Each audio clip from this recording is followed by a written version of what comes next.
"Get out of my house, you old burden. It's mine now." Those words, they didn't come from a stranger. They came from Brianna, the woman my Warren married, the one I held in my arms the day she became my daughter-in-law, the one who stood beside me at his funeral, pretending her grief matched mine. But now she stood at the foot of the staircase in my home, holding the deed Warren had left behind, her eyes cold, lips curled into something almost smug. "Your name isn't on anything, Agnes," she said, like I was a squatter in the house where I'd raised my only child. "Warren left everything to me, everything." I didn't respond, not right away. I clutched the wooden banister, the one Warren carved initials into when he was 10, and let the silence speak. My knees trembled, but I stood still. She wanted me to scream, to beg, but I wouldn't, not yet. If you've ever been disrespected by someone you love, this story will speak to your heart. Because what Brianna didn't know, what no one in that room could see, was that Warren's voice, his true final words, would rise from the silence and bring with it the kind of justice that no signature could erase. Every corner of that house bore my fingerprints. The maple floors, I scrubbed them on my knees every Saturday for 30 years. The curtains in the dining room, sewn by hand the week Warren turned 12, when he wanted a space-themed birthday, and I turned constellations into fabric. Even the porch swing, Warren helped me repaint it the summer before college, laughing as I accidentally dipped my elbow in the white paint. I wasn't just a guest here. I was the soil this house grew from. But after Warren's funeral, something changed. Brianna stopped calling me Mom. She called me Agnes, like I was the neighbor who came by too often. She took over the living room with her wine nights and real estate plans. I heard her on the phone once, laughing about remodeling this antique cave. I kept quiet. I set the table. I folded Warren's sweaters and placed them back in his drawer. It was too soon to move anything. One morning, I noticed the photo of Warren and me from his high school graduation, the one where he kissed my cheek, had been removed from the hallway. In its place, Brianna had hung a canvas print, something abstract, something cold. I found the photo face down in the guest room drawer. That was the first time I cried in this house after he died. Not at the funeral, not when they lowered his casket, but then, alone, holding the frame that once hung in the hallway like a promise. There was one thing Brianna hadn't found. It lived quietly in a small velvet box at the back of my wardrobe, a necklace. Silver chain, modest, with a tiny locket that opened like a secret. Inside, a photo of Warren as a baby on one side and a folded piece of paper on the other. Warren's last birthday letter to me. He had given me that letter just a week before the accident. His handwriting was tired. The pain meds blurred his lines. But the words were clear. "Mom, I know I never said this enough, but everything I am I owe to you. If anything ever happens to me, please know you are my heart's home, forever." I wore the necklace every day after he passed, tucked beneath my collar, close to the skin. Not for anyone to see, just for me. My quiet rebellion. My proof that I still mattered to someone once. Brianna had all the papers, the keys, the cold smiles, but I had that letter. Sometimes late at night, I would sit in Warren's old room, now stripped of his scent, repainted in neutral tones, and read that letter over and over. His voice was fading in my mind, but those words, they kept him alive. Until one day, I noticed the door to my wardrobe slightly open, and the box was missing. The coffee had gone cold by the time I stopped shaking. I stood there, staring at the empty space in the back of the wardrobe where the box had lived undisturbed for years. My fingers grazed the velvet imprint on the wood, like it might still be warm, like it might still hold him. Looking for something? Brianna's voice floated from the hallway like perfume you didn't ask to wear. I turned.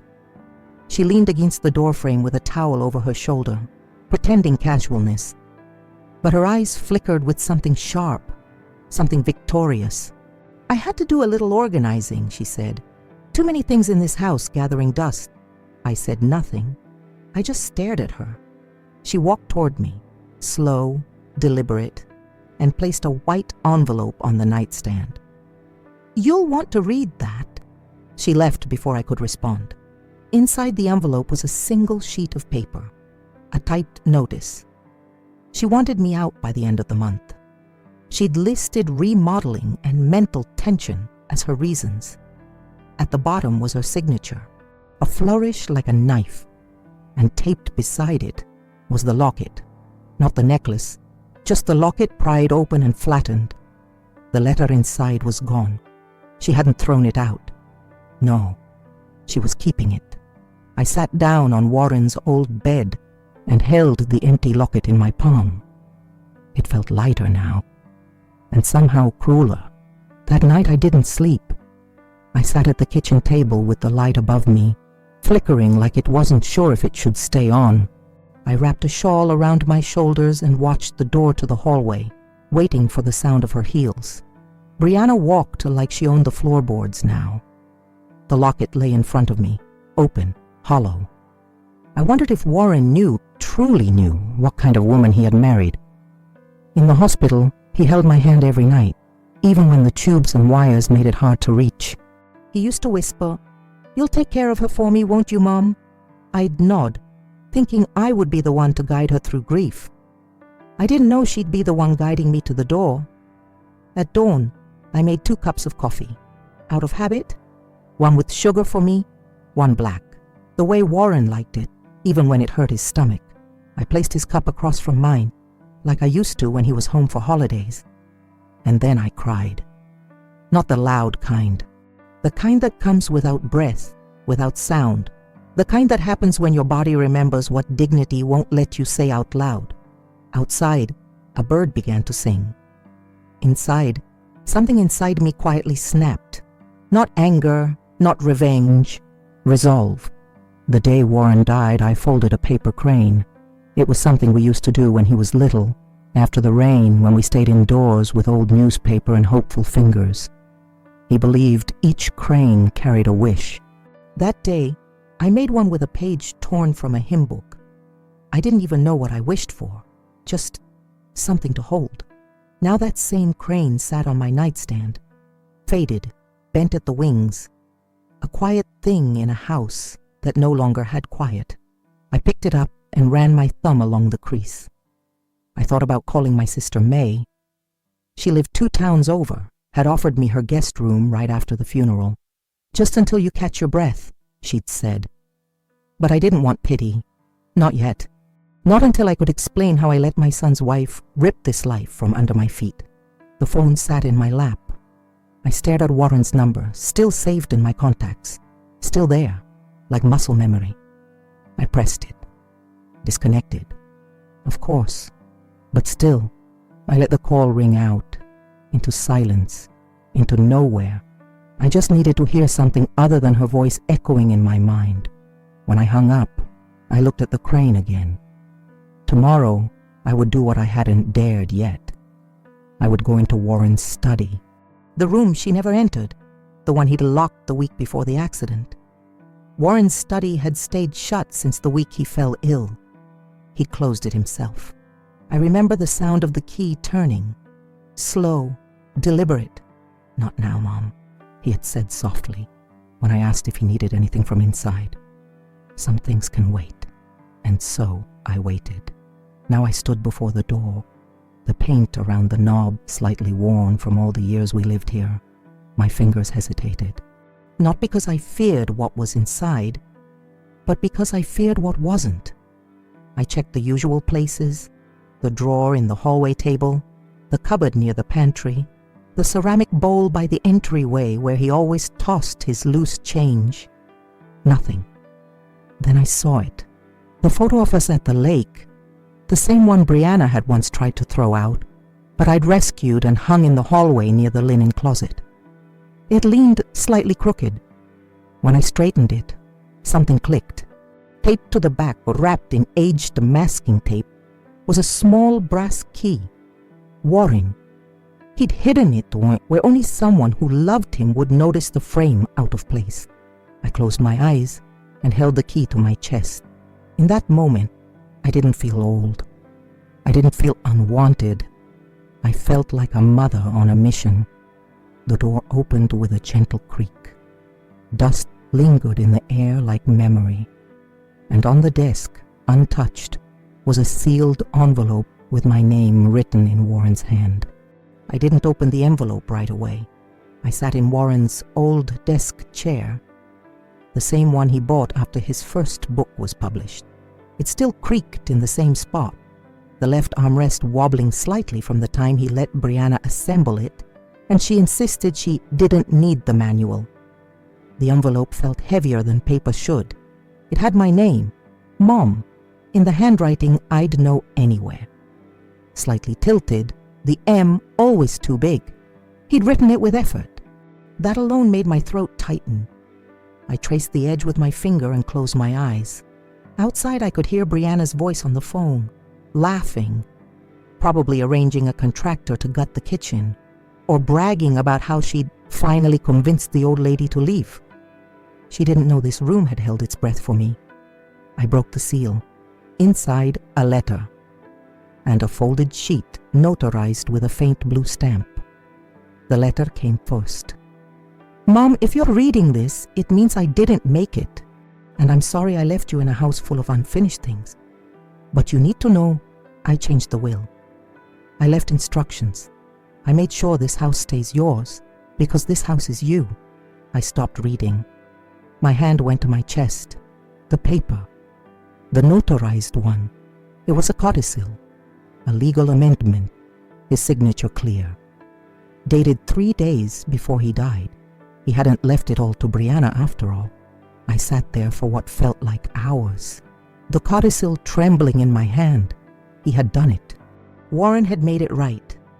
In those final days, when his body was failing but his mind was clear, he made sure I wouldn't be erased from the life I built with him. But he didn't tell Brianna, which meant she had lied, or destroyed the original papers, or never bothered to read everything he left behind, because she was so sure of her place, so eager to possess, to claim, to evict. The house wasn't hers, not entirely. It was shared, half of it at least legally mine now. I took the paper to my bedroom and tucked it beneath the lining of my drawer, behind my nightgowns. Not out of fear, out of strategy. This wasn't the moment to strike. I needed to understand what kind of woman I was truly dealing with. That evening, she left for another dinner party. Networking, she called it. High heels clicking down the hallway like punctuation. I listened to her car pull away. Then I went to the trash. Buried beneath grapefruit rinds and takeout wrappers, I found them. My necklace, crushed, twisted, and the letter Warren had written me, torn into 4 perfect pieces folded like a cruel origami. She hadn't kept it. She had destroyed it. But she didn't know I had the original words. And now, I had something more powerful than pain. I had proof. The next morning, Brianna made pancakes. She never cooked, not even for Warren. She used to say the kitchen was too old-fashioned and that I clung to routines like they were relics. But there she was, flipping batter in my cast-iron skillet, humming some hollow tune. Thought I'd do something nice for us, she said without turning. I didn't respond. I watched the back of her neck, the way her hair was tied too tight, like a mask pulling at the skin. She set a plate in front of me. No apology, no mention of the eviction notice. Just butter, syrup, and 2 glasses of orange juice. I have a realtor friend stopping by next week, she said casually, sliding into the seat across from me. Just to take a look. You'll need to be out by then. You understand, right? I picked up my fork, turned the pancakes over once, then set it down. I understand more than you think. She paused. Her eyes met mine. Sharp, suspicious. Warren wanted me to have this place, she said softly now, as if appealing to reason. He knew I'd make something better of it. You just hold on to things. I smiled. That's true. She tilted her head, caught off guard. I hold on to love, letters, truth. For a moment something shifted in her eyes. Then just as quickly she looked away. But I saw the flicker of fear. She didn't know what I knew, not yet. That afternoon, while Brianna was out, brunch with investors, she'd smirked. I called someone Warren trusted more than anyone. Mr. Lenway, his lawyer. He was a quiet man, always in a brown felt hat, even in summer. Warren had called him steady as stone. I hadn't seen him since the hospital, where he sat beside Warren's bed and held a folder Warren could barely sign. When I called, I barely had to explain. "I was waiting for this call, Mrs. Pearl," he said. I suspected she'd move fast. I told him about the envelope, the codicil, the torn letter. My voice didn't shake once. He listened in silence. Finally he said, "Your son made his intentions very clear. He asked me to file the amendment after the funeral, but she blocked all access. I've been locked out of the house." My stomach turned. "She kept your name off the guest list," I whispered. "She kept me out of his final wishes," he corrected gently. There was a pause. Then he added, "If you can bring me that codicil, the original, I'll take care of the rest. You won't be going anywhere." I looked out the window. The sky was graying, heavy with October clouds. For the first time in weeks, the weight in my chest lifted, just a little. Not hope yet, but a direction. "I'll bring it to you tomorrow," I said. He didn't say goodbye, just he'd be proud of you. That night, I opened the photo album Brianna never touched. It sat on the top shelf of the linen closet, wrapped in a grocery bag, as if that could protect it from her revisions. Inside were decades of memories. Warren in his Cub Scout uniform, Warren in braces, Warren holding up a frog he caught by the lake, proud and grinning. Brianna had never asked to see them. She didn't want history. She wanted legacy. There was one picture I paused on. Warren and I at the county fair, 2 years before the cancer. I was laughing, mid-bite of a funnel cake, powdered sugar on my cheek. He had taken it, said, "You look happy here, Mom. Keep this one." I traced the edges of the photo and tucked it in my purse, right next to the codicil. Let her try to take that from me. In the hallway, I heard Brianna's footsteps. She moved differently now, lighter, too sure of herself. The sound made my spine tighten, but I didn't move. She peeked into the room. "What's that?" she asked, eyeing the open album. "Just old things," I said, closing it slowly. She smirked. "Probably for the best you let go. Memories don't pay for renovations." I met her eyes. Calm, steady. "No," I said. "But sometimes they build foundations stronger than money ever could." She laughed, a short, dry thing, and walked away. But I saw it again, that flicker, that fear. The morning air was brisk, the kind that stung just enough to keep you alert. I wore my best coat, the navy wool one Warren bought me for my birthday 5 years ago. It still smelled like cedar. Inside my purse, the codicil, the photo, and a copy of Warren's birthday letter, the one she'd torn but couldn't erase. I didn't tell Brianna I was leaving. Let her wonder. Mr. Lenway's office was tucked behind an old bookstore downtown, a place with peeling paint and windows that fogged from the inside. It felt safe, untouched by ambition, by greed. He greeted me at the door with that same brown hat in his hands. "You brought it?" he asked. I nodded and handed him the envelope. He unfolded it slowly, eyes scanning every line like he already knew it by heart. "I filed the amendment digitally after your call," he said, placing the paper in a folder. "This will ensure it holds in court." "So what happens now?" I asked, barely above a whisper. He leaned back in his chair. "Now, we let her act, and then we stop her." I nodded, but my hands were cold. He paused, then added, "I don't think she understands who she's dealing with." I gave a small smile. "She doesn't know who raised Warren." When I stepped outside, the wind picked up, and the first leaf of fall brushed past my face.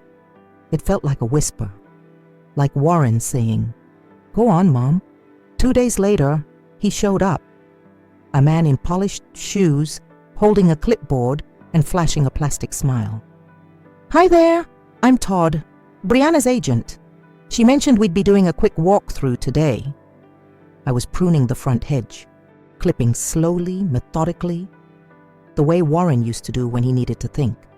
I didn't stop. "She's not home," I said. He shifted. "Well, she said it was fine to... She's not the only homeowner." He blinked. "Oh, I wasn't told that." "No, I'm sure you weren't," I said, standing up and brushing leaves from my gloves. "But now you are." His mouth opened, closed, then opened again like a man realizing he stepped into something deeper than he expected. "Would you like to leave a card?" I asked, with a tilt of my head. He handed it over, hand slightly trembling now. "Yes, ma'am." I watched him walk back to his car, his steps quicker than when he arrived. When Brianna returned that evening, I was waiting on the porch. She didn't even get out of the car before she started. "What did you say to Todd?" I looked at her.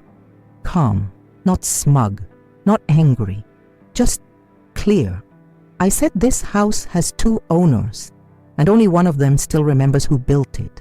Her jaw tightened. "You think you can stop me?"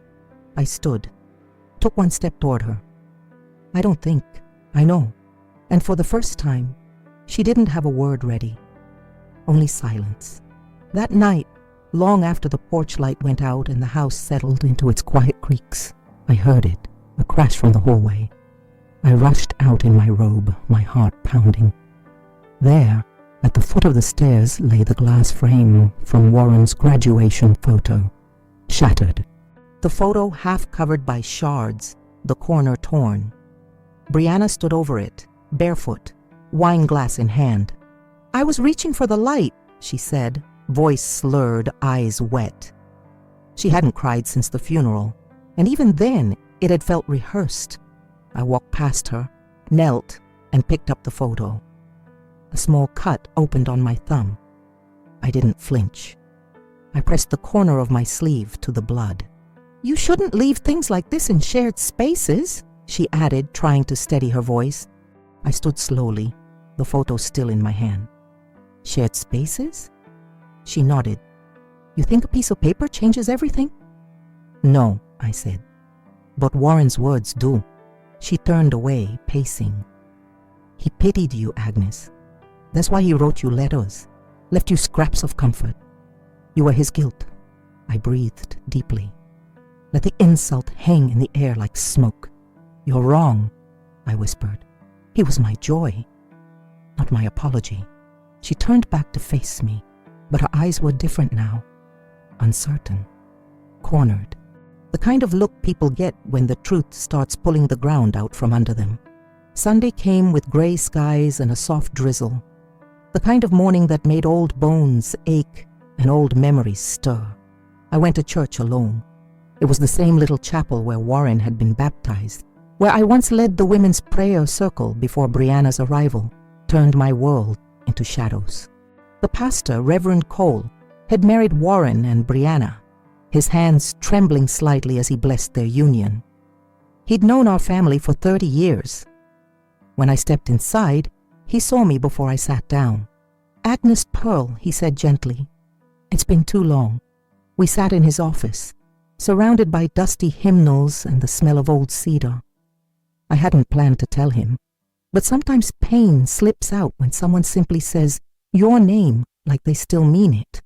"She's trying to erase me," I said, "from the house, from Warren's memory." He nodded slowly.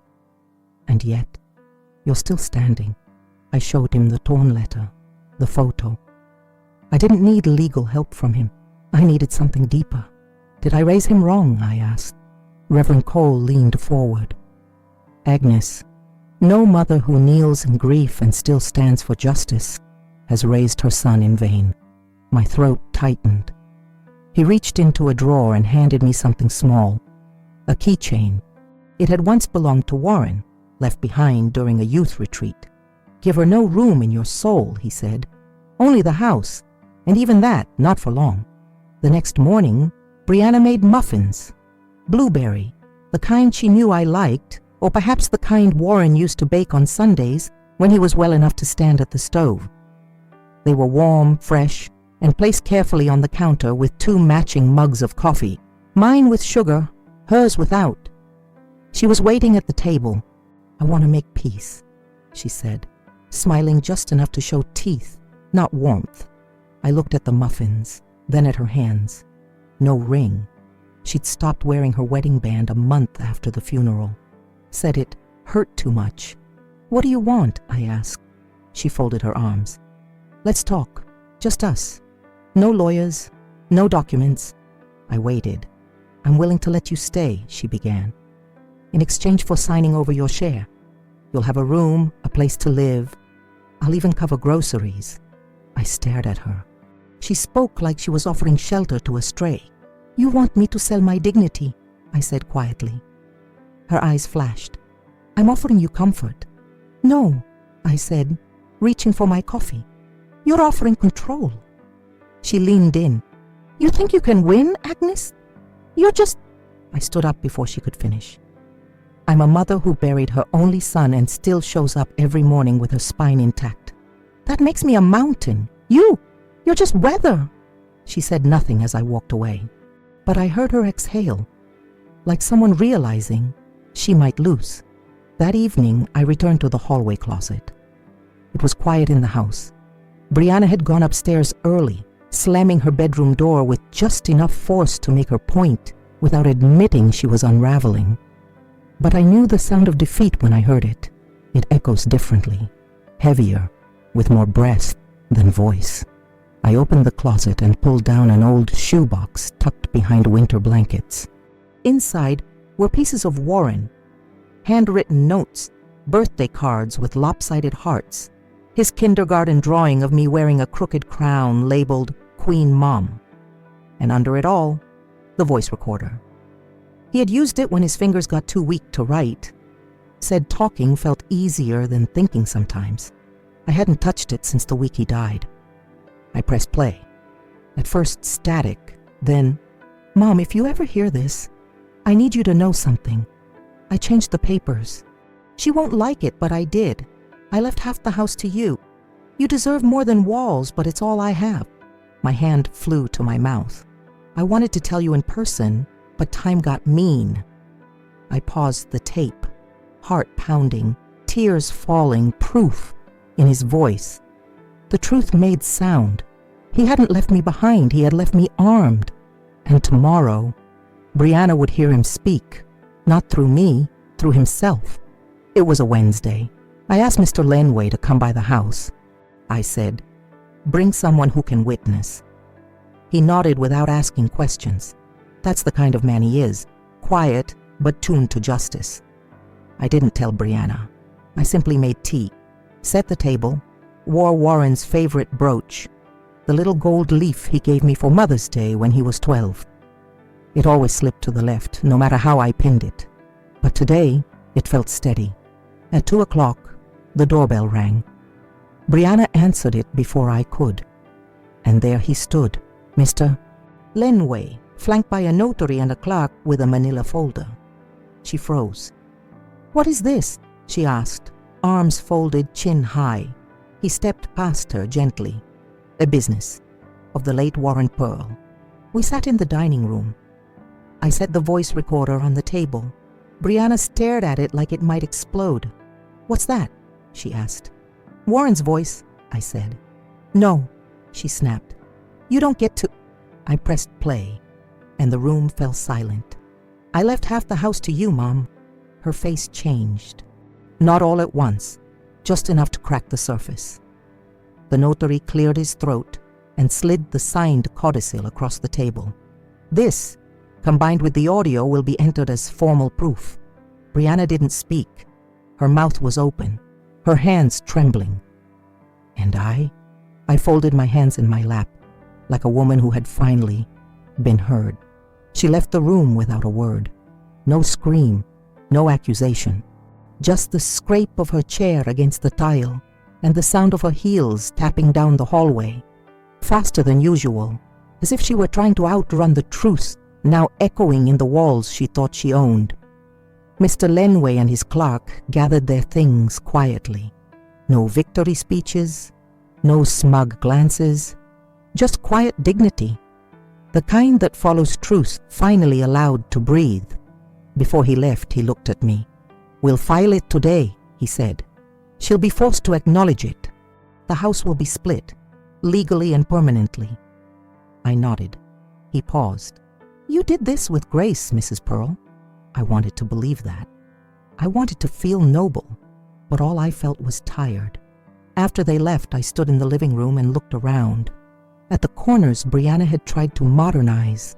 The photos she'd replaced, the warmth she'd bleached out. Then I saw the locket. She had left it on the fireplace mantel. I picked it up.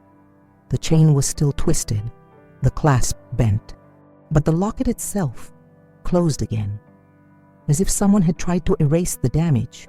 No note, no apology, just the object returned in silence. I didn't open it. I didn't need to. Some things once broken never return the same, and some silences say more than any plea. That evening I cooked dinner, not for her, for me. Beef stew, the way Warren liked it, thick with carrots, a bay leaf floating near the top, and warm rolls from scratch. I lit a candle, not for show, but because the kitchen had always deserved softness, no matter who sat at the table. I set 2 places, not out of habit, out of defiance. Half this home was mine, the table, the chair, the space my son once filled with laughter. I had as much right to sit here as she did. More, perhaps, because my presence wasn't built on paperwork. It was built on years of mornings, spilled milk, and birthday candles. She walked in just as I ladled the stew into my bowl. "Is that for me?" she asked, her voice thinner than usual. I didn't look up. "No." She hovered near the doorway, arms crossed. Her mascara was smudged, not from crying, from forgetting herself. "You're really going to stay," she muttered. I took a bite of stew. I was never the one who left. She stared at the second plate. Her eyes flickered maybe to the chair Warren used to sit in. She didn't speak again, just turned and walked out. But before she disappeared down the hallway, I said quietly, "You're welcome to eat, but not if you come in hungry for power. Only if you come in hungry for peace." She didn't answer, but she didn't slam the door this time either. 3 days passed. The silence between us grew stranger, not sharp, not cruel, but careful, like we were walking through fog, each unsure where the other truly stood. Then one morning, I found her in Warren's study. Door open, light on, her back to me. She held something in her hand, not the codicil. Something older, folded. I stepped in. "Where did you get that?" I asked. She turned slowly. Her eyes were wide, like she hadn't heard me come in. I found it between the books," she said. "It fell out of one of his journals." I took a step closer. She was holding the original letter, the one he wrote with shaky hands, the one I thought I'd lost the day she stole the locket. She unfolded it, read aloud. "You are my heart's home forever." Her voice cracked. "I didn't know he wrote this," she whispered. "Not like this." I watched her fingers tremble, not from guilt, not yet, but from memory catching up to ambition. "He was going to tell you," I said. "He wanted peace between us. He believed you could be more than what you've become." She didn't argue, didn't sneer, just lowered her head. "I thought if I had the house, I'd have something of him left," she said. I nodded slowly. "You had him while he lived. I only had what he left behind." And for once, she didn't fight the truth. She folded the letter gently and handed it back. The backyard had always been my place. Warren and I built it together, one plant at a time, lavender by the fence, tomatoes in crooked rows. The old swing under the elm tree where he once read aloud from his school books, pretending he was on stage. Since his passing, the garden had gone wild. Brianna never stepped into it, said the dirt made her sneeze, said flowers were a luxury for women with nothing to do. So the vines crept, The roses curled inward, and the soil hardened with grief. That morning, I took my gloves and shovel out for the first time in months. I didn't dig furiously. I moved like memory, patient, rooted. I pulled the weeds by hand, whispered to the lavender as if it had waited for me. Hours passed. Then I heard her behind me. "I didn't know it looked like this," Brianna said. I didn't turn. It didn't. It used to look loved. She stepped forward slowly like the garden might bite. "I'm not good at things like this," she admitted. I kept working. "You were good at holding Warren's hand when he was sick." She was silent. Then after a long pause, "I miss him, but I don't know how to carry him." I finally looked at her. "You don't carry someone by erasing what they loved. You carry them by remembering." She nodded, then bent down and pulled a weed beside me. No speech, just dirt under her nails. That evening she set the table. No announcement, no invitation. Just 2 plates, 2 glasses, and a cloth napkin folded the way Warren used to like. Triangle, not square. She made pasta, too much garlic, not enough salt, but the effort was unmistakable. I sat across from her and for a while we just ate. Quiet forks, no clinking glasses, no accusations.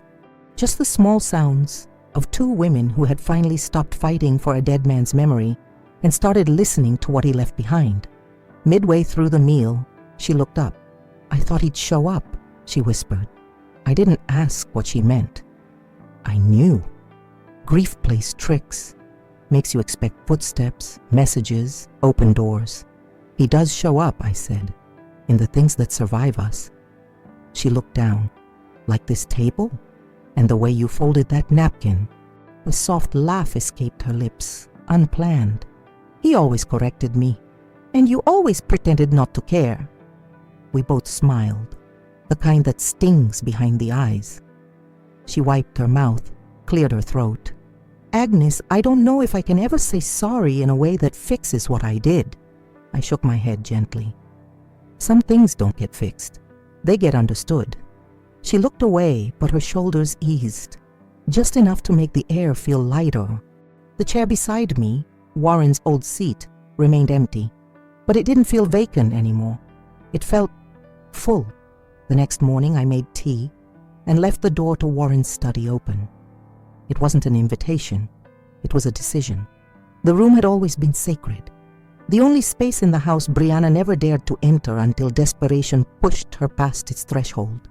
But now, it stood open not in surrender, but in grace. She passed it twice before pausing. "I used to think this room was yours," she said from the hallway. I didn't look up. "It was never mine." She took a step in. Light filtered through the lace curtains, casting soft patterns on the desk where Warren once scribbled ideas he never finished. "Did he ever say what he wanted done with all of this?" she asked. "No," I replied, because he believed we'd figure it out. She ran her hand along the bookshelf. Her fingers brushed a framed photo of her and Warren on their wedding day. She picked it up, held it for a long time, then set it down without a word. I joined her. Together we began to box the things that no longer needed to sit in the dust. Not to erase him, but to preserve him differently. "I'm not asking for half the house anymore," she said softly. "Not even the kitchen." I nodded once. It was never about walls. It was about respect. She turned to me then, and maybe forgiveness. I didn't answer with words. I just didn't close the door behind her. That afternoon, as the sun dipped low and spilled gold across the porch, a woman I didn't recognize walked up to the gate, mid-40s maybe. Well-dressed, polite posture, holding a slim leather folder. She glanced at the house, then at me, sitting with a blanket on my lap, sipping lukewarm tea. "Are you Agnes Pearl?" she asked. "Yes," I said, setting down my cup. She smiled gently. "I'm from the county records office. I've been trying to reach you. There was a delay in processing your son's final estate paperwork." My breath caught. She opened the folder and pulled out a single-page letter. He submitted a personal addendum to the will. Not just the house. There's more. I blinked. I'm sorry, I whispered. I thought everything had been read. She handed me the document. It was short, typed, but his name, his signature, unmistakable at the bottom.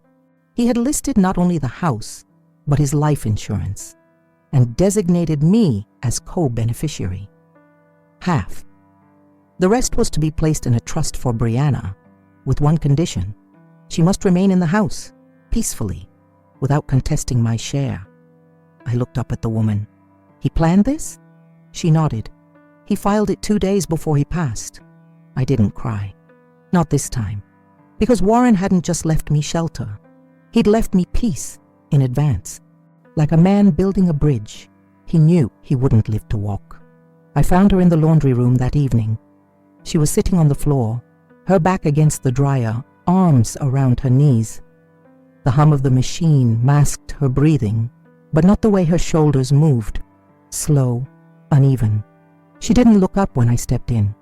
I got the call, she said quietly. From the county. I didn't speak. He left you everything that mattered, she continued. The voice, the house, even the trust was written to keep me near you. Still, I said nothing. She wiped at her eyes with the sleeve of her sweater. Do you think he knew what I was becoming? I finally answered, soft but steady. I think he knew what you could still become. That landed. She pressed her head against the wall, staring at the ceiling. I loved him, you know. I didn't marry him for the house. I know. But after he died, I was empty and angry, and I didn't know where to put it. I nodded. So you aimed it at me? She swallowed. You didn't fight me. Not at first. I thought it meant I was winning. No, I said. It meant I was remembering how he'd want me to fight. Silence stretched between us. Then she whispered, I don't know if I can stay here. I sat down beside her. Slowly, carefully.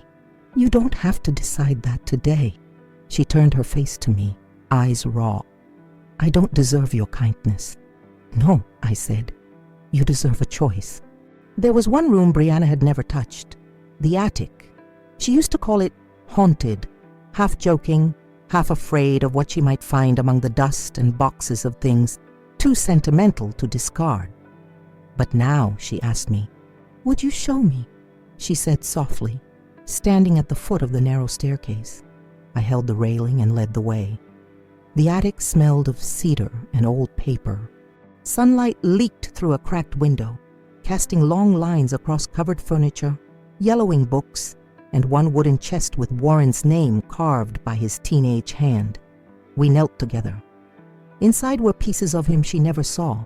His first journal, where he wrote about wanting to be a father one day, a tie he wore on his first job interview, his baby shoes, a mixtape labeled Mom's Car 1994. She picked it up. He used to hum this song, she said, surprised. You only knew the man, I said. I knew the boy who dreamed. She looked at me, eyes rimmed red. Why didn't you fight me harder? Because I wanted you to see him again, I said. Not just what he left behind. She looked around, taking it in. Not as a conqueror, as someone trying to understand. And then, quietly, reverently, she whispered, I think I finally do. We closed the chest together, not to hide him, but to honor what he had already taught us. For the first time in months, I brewed 2 cups of coffee. Not out of habit, out of hope. I brought them to the back porch, where the morning sun painted the old wood planks golden. 2 chairs, mine with the cushion Warren stitched, and the one that had remained empty for so long. Today, Brianna joined me. She didn't ask if it was okay. She simply sat. I handed her the mug, sugar on the side just in case. She held it in both hands, like it was heavier than usual. We didn't speak at first. The birds filled the silence with song. A breeze moved through the lavender I'd replanted with her help just days ago. Then she broke the quiet. I used to think strength looked like control, she said. But you made me see it's something quieter. Strength, I replied. is what keeps you gentle even when the world tries to harden you. She nodded. I don't know how to fix what I did. You already started, I said. She looked at me. Really looked. Like she was finally seeing the woman who had loved her husband before she ever did. Then she reached into her pocket and pulled out a folded note. It was hers, not Warren's. I don't expect forgiveness, it read, but I offer this truth. You deserved better, and I'm sorry. I placed the note in my lap. I accept it, I said, and meant it. A week later, she packed her things, not in a fit of rage, not with slamming drawers or bitter looks, just quiet motions, careful, slow, like someone handling something fragile. I watched from the doorway of the guest room as she folded her sweaters, zipped up her suitcase, and paused to run her hand along the edge of Warren's bookshelf. I found an apartment, she said without turning around, just across town. It's small, but I think I need that right now. I nodded. Sometimes small places help us hear ourselves again. She picked up the photo frame, the one from their wedding, and stared at it for a moment. Then she turned it over and placed it face down on the dresser. I'll come back, she said. If you want, to help with the garden, or just to visit. You'll always have a place here, I said. But now you get to choose when and why. She looked at me. Not with guilt, not with shame, but with understanding. Before she left, she paused in the hallway. I never deserved Warren's goodness, she whispered. You don't have to deserve love, I replied. You just have to grow from it. She smiled, just a flicker. And then she stepped outside. No door slammed, no final words shouted, just the soft sound of it clicking shut behind her, and the peace that followed. The house felt larger after she left, not emptier, just wider, as if the walls had exhaled, as if the silence had shifted from tense to tender. I walked through each room slowly, touching the edges of doorways, smoothing the corners of picture frames, letting my fingers linger on Warren's handwriting in the margins of his books. When I reached the kitchen, I saw it. A single key, left in the center of the table, not tossed, not hidden, placed with intention. It wasn't for a lock I recognized, not the front door, not the attic, not any drawer or cabinet I could name, but beside it was a note. This was Warren's safe deposit key. I never told him I found it after the hospital. I was going to use it, but I couldn't. I wasn't ready for what it held. Maybe you are. No signature, just her truth. I picked up the key. It was warm from the morning light, small, silver, unassuming, like most things that carry weight. I tucked it into my pocket, next to my locket. Now repaired, its hinge a little stiff, but whole again. Whatever he left in that box, it didn't matter as much as this moment. Because sometimes the real inheritance isn't in the safe. It's in what people choose to return before it's too late. 2 days later, I went to the bank. I didn't call ahead. I didn't bring anyone with me. Some journeys are meant to be quiet, meant to be taken alone, with nothing but memory and a steady hand. The teller led me to a small room with beige walls and a humming light overhead. She brought out the box, slender, metal, cold, and left me alone. The keys slid in smoothly. Inside were just 3 things: a folded blue blanket, a USB drive labeled "For Mom, Final Cut," and a sealed envelope addressed in Warren's careful script. I opened the envelope first. It was a note, short. If she's made it right, let it go. If not, this is your truth and your voice. The USB held something else entirely. A video. Warren filmed in his hospital bed. Weak, eyes rimmed with exhaustion, but speaking clearly. If you're watching this, he said, it means you've been hurt by someone I loved. I'm sorry, Mom.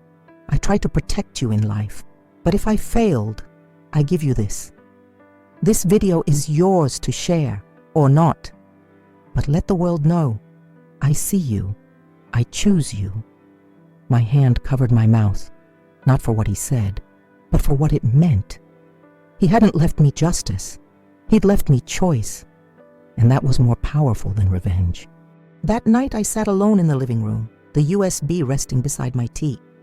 I hadn't told anyone about the video, not the lawyer, not the pastor, not even May. The house was quiet. Just the tick of the old wall clock, the soft whir of the heater, the faint scent of rosemary from the stew I'd left warming on the stove. I watched the video again, not to decide what to do with it, but to hear his voice, to watch how his eyes searched the camera, like he knew I would need this moment more than any paper, more than any courtroom. His last words weren't bitter. They weren't even about Brianna. They were about love. "You gave me everything, Mom. You are always the constant. If anyone ever questions who you are, let them hear it from me." When the screen went dark, I didn't cry. I placed the USB in a small box, next to his letters, next to the repaired locket, and the folded note from Brianna, and I locked it. Not out of fear, but out of peace, because I wouldn't use the video, not unless I had to. Warren had already cleared my name, in ink, in voice, in memory. What mattered now wasn't proving I was right. What mattered was living like he believed I would, with grace, with quiet strength, with a heart big enough to hold both pain and peace. It had been nearly a month. Since Brianna left, the house had softened. The tension in the walls had faded. Even the floors creaked a little differently, less like warning, more like memory stretching its limbs. Then one late afternoon, I heard the gravel crunch. Her car. She stepped out slowly, holding a small cardboard box. Not a suitcase, not papers, just something cradled in both hands, like an offering. I met her at the door. She didn't ask to come in. "I found these," she said, "in the back of the closet. They're his." She handed me the box. Inside were Warren's old journals, the ones I thought lost during his last hospital stay, the ones he used to write in when he couldn't sleep. "I didn't mean to keep them," she added. "I just wasn't ready to look." I nodded, holding the box to my chest. Then she reached into her pocket and pulled something out. The house key I hadn't seen her use since the confrontation. "I won't need this anymore," she said. I looked at her, really looked. Not at the woman who once tried to erase me, at the woman Warren had once loved. "I never wanted to be your enemy," I said. "And I never wanted to be your burden," she whispered. The key sat between us. I didn't take it. I simply stepped aside and opened the door. She didn't enter, but she smiled and left, leaving the key gently on the porch. That evening I stood at the very same door she had once slammed shut in my face, the same threshold where she had said those words, "Get out of my house, you old burden." The memory didn't sting the way it used to. Not because I'd forgotten, because I had survived it. I stepped outside and sat on the porch swing, the one Warren and I painted together the summer before he left for college. It creaked beneath me, a familiar song. In my lap, the journals Brianna returned. I opened the top one.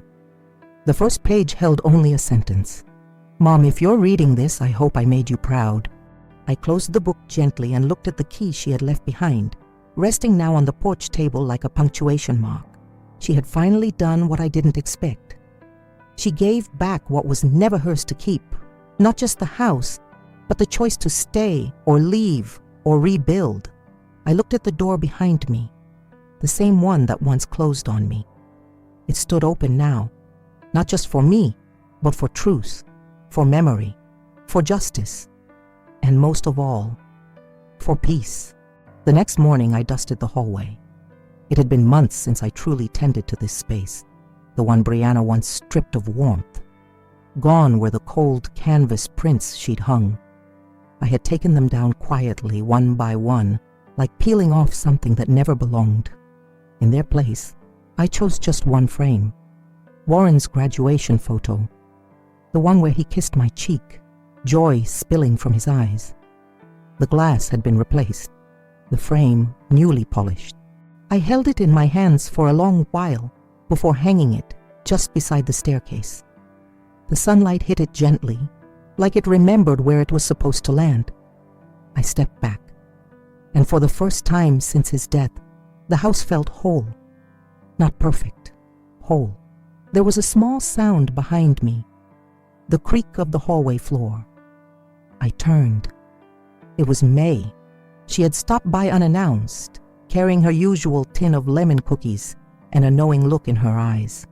"I see you've redecorated," she smiled. "Just put something back where it belongs." She looked at the photo, then at me. "You look like someone who just won a long, quiet war." I didn't laugh. I just nodded. Because that's what it was. A war of silence, of letters, of love. And I hadn't won by fighting. I'd won by refusing to disappear. I returned to the garden that afternoon. The lavender had begun to bloom again, small but defiant. The tomato vines were climbing the trellis, just as they used to when Warren helped me water them barefoot, dirt between his toes and laughter in the air. In my hand, I held the locket, repaired now. The clasp was still stubborn, but it closed. It held his baby photo, and I had carefully written his final letter, the one he dictated to me in so many ways, and folded it small, placing it behind the photo, where it belonged. I stood by the roses and knelt in the soft earth. With care, I placed a small stone marker near the roots. It didn't say much, just his initials and a date. Not his birth, not his death. The day he spoke for me. The day his voice gave me back my place. I buried the locket in a small velvet pouch beneath the rose bush. Not because I wanted to hide it, but because some truths are better kept in soil, where they can grow. As I stood, a breeze passed through, brushing my face with the scent of lavender and warm dirt. And I felt him, not the boy, not the man, just Warren. The way love lingers when everything else is still. That night, I lit the small lamp in the hallway. It was Warren's lamp, the one from his childhood desk, the brass one with the crooked shade and the scratch near the base from when he tried to hide a candy wrapper and tipped it over. I'd kept it in the attic for years, untouched. Tonight I brought it down, not because I needed light, but because I needed to remember that not everything sacred should be stored away. I plugged it in. The bulb flickered once, then glowed steady, soft and golden like a quiet breath. I sat on the stairs, one hand resting on the banister Warren carved into as a boy. And I thought of everything he gave me. Not money, not even the house, but his words, his protection, his belief in who I was, not just as his mother, but as a woman worthy of staying, of being seen, of having the last word. In the hush of that hallway, I realized something. The last thing Warren ever gave me wasn't a letter or a deed, or even the house. It was dignity, returned, restored, and now, forever mine. I leaned back against the wall, closed my eyes, and whispered, "Thank you, my boy." The lights stayed on all night. Spring came early that year. The garden, once overgrown with grief, was now a tapestry of color. Lavender stretching toward the sun, rosebuds unfurling like forgiveness, and new tomato sprouts peeking shyly from the soil. I spent most mornings there now, not to escape, but to return. To myself, to him. Sometimes neighbors would wave. Sometimes May would bring iced tea and sit with me while we pruned in silence. And sometimes, once a week, without fail, Brianna came by. Never with demands, only with soil under her nails and a quiet willingness to help. She never asked for the key back. She never brought up the will. We just worked. One Saturday, she arrived with a small clay pot. Inside was a sprouting basil plant, the kind Warren used to grow in the windowsill for my pasta sauce. "I thought this might belong here," she said. I took it, placed it on the porch rail, and nodded. The past hadn't vanished, but it had softened. We had grown through it, not perfectly, but beautifully. As I watered the roots, I looked out at the fence line and whispered, "This is how we heal. One seed, one truth, one quiet act at a time, and somewhere I knew he was listening. The sun was setting, casting that golden, forgiving light across the porch. The kind that makes everything look softer, even the scars on the wood, even the years etched into my face. I sat in Warren's swing, the basil pot beside me, the lamp in the hallway glowing faintly through the window. Peace doesn't come all at once. It comes in pieces. In the way a door that once slammed shut now opens without sound. In the way a photo finds its place again. In the way you no longer flinch when someone speaks the truth. Brianna still visits, sometimes with clumsy muffins, sometimes with nothing but her presence. She never stays too long. And that's all right. Some things take a lifetime to rebuild. Some things only a gesture. I've kept Warren's video. I've never shown it. Not because I'm hiding it, but because I no longer needed to prove anything. He knew me. He saw me. And in the end, he gave me what every mother silently hopes for. Respect, dignity, a voice that echoes even after goodbye. As the sky turned to lavender and the first stars blinked awake, I whispered into the wind. Forgiveness doesn't erase pain, but it sets the soul free, and I meant it.